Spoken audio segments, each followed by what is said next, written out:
Olá, eu me chamo Johan e vou iniciar o trabalho relativo a aplicações das equações diferenciais ordinárias conhecidas como EDO no contexto da datação por carbono 14. Minha equipe é composta por João Victor, Johan Garcia e Suetônio Carneiro. A início, começarei com a contextualização dado esse assunto.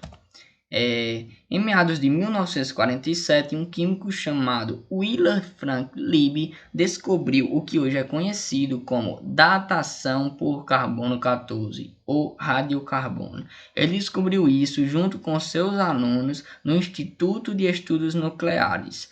E 13 anos depois, por ser uma importante descoberta, este químico ganhou o Prêmio Nobel da Química em 1960. Até o momento não existia um método capaz de datar um resíduo fóssil.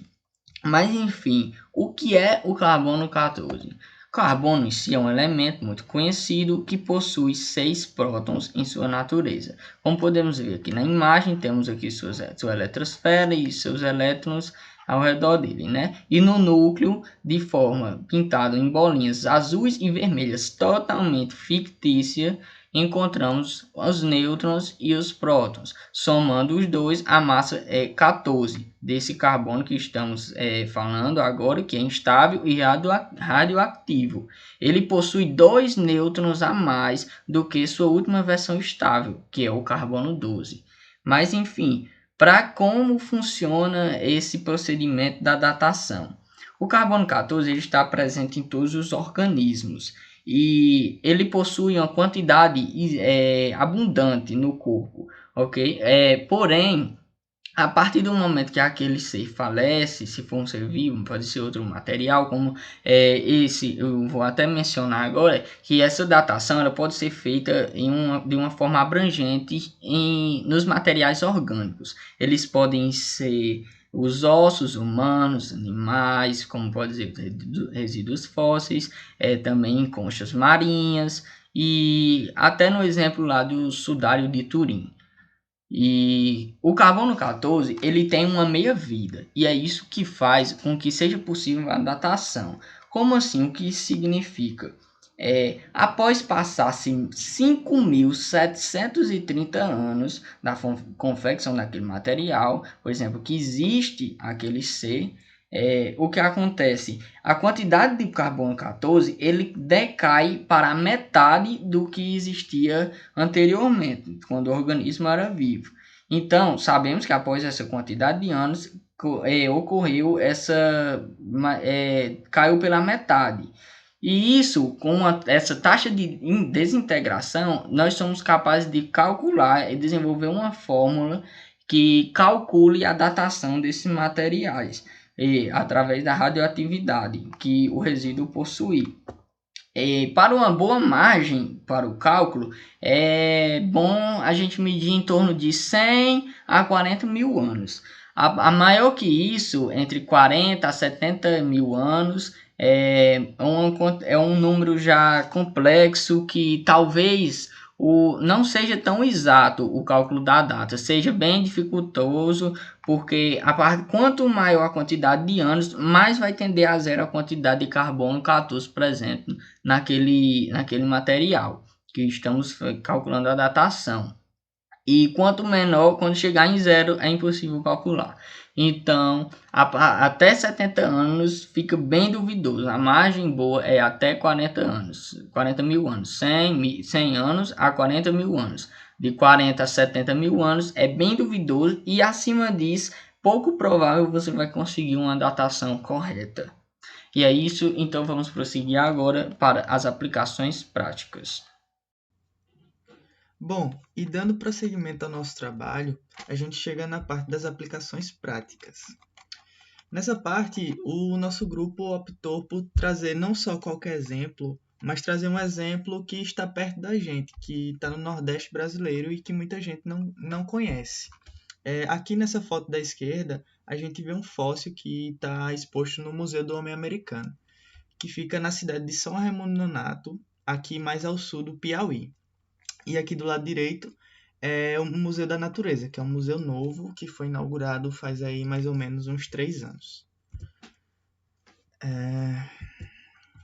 Bom, eu vou falar sobre o Parque Nacional da Serra da Capivara e alguns sítios arqueológicos que existem por lá. No próprio site do parque, eles afirmam que usam o carbono 14 para datação dos fósseis encontrados nos sítios. Então, isso é uma coisa muito interessante. Desse lado, a gente tem o sítio do Boqueirão da Pedra Furada, que tem esse nome justamente por essa pedra, né? Ele é um dos mais importantes porque foi lá que foram encontrados os fósseis mais antigos do Parque da Serra da Capivara. Aqui mais algumas imagens do Boqueirão da Pedra Furada, um esqueleto. Lá também são encontradas pinturas rupestres. E, enfim, seguimos. Aqui a gente tem o sítio do Meio, onde foram encontrados diversas cerâmicas pré-históricas datadas de aproximadamente 12 mil anos. E por último,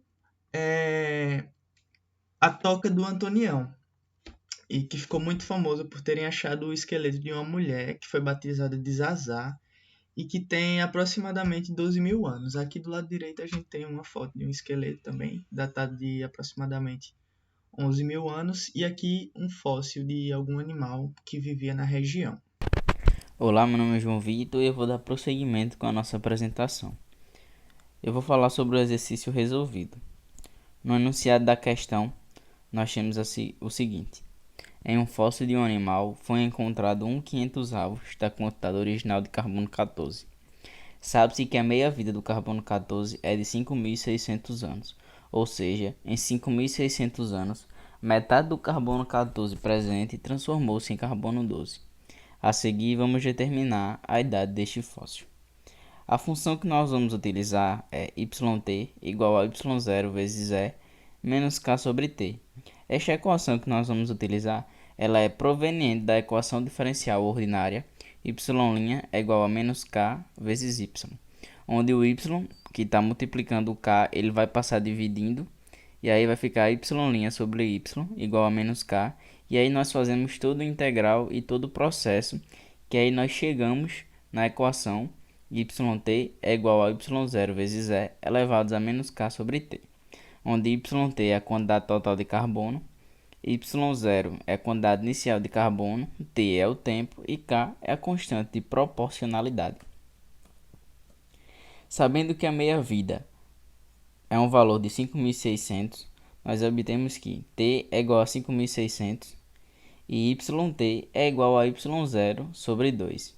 E aí nós vamos igualar os termos e obtemos que y0 sobre 2 é igual a y0 vezes a constante de Euler menos 5.600 vezes k.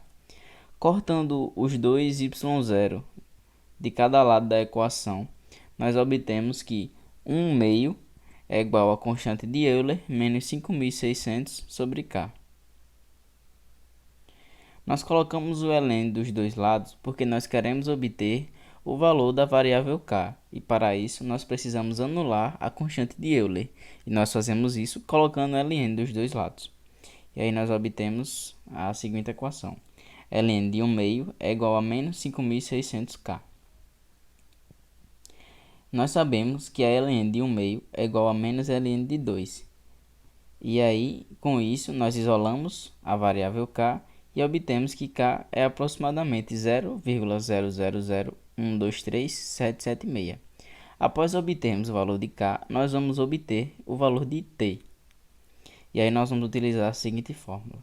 1 sobre 500 avos vezes y0 é igual a y0 vezes a constante de Euler elevado a menos o valor, a constante k, que nós descobrimos agora, vezes t.